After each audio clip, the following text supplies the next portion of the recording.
Okay, so now we're in the next step, adding the script to your capture page.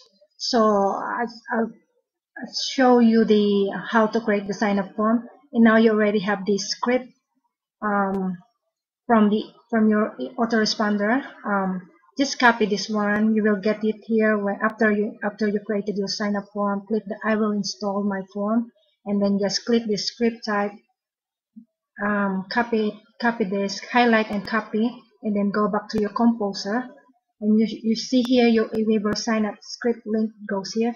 I just change this to XXX so that I can see it easily, and then I'm gonna go to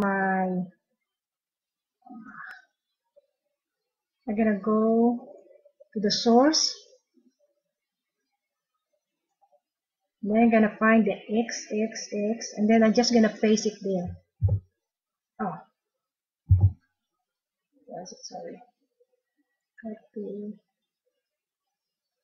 then paste it there. And then you go back, you click the normal one.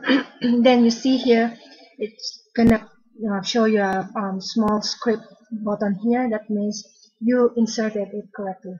Okay, and that's all for now. And then you're gonna hit the save. And then once you hit the save, you're gonna see how it looks like by going to your to the template, and then double click the index, and it will show you like this one.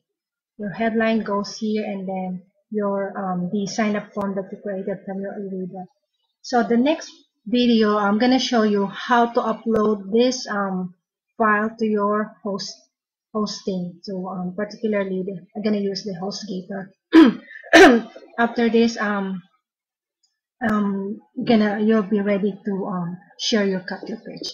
Okay, then that's all for now, and I'll see you in the next video.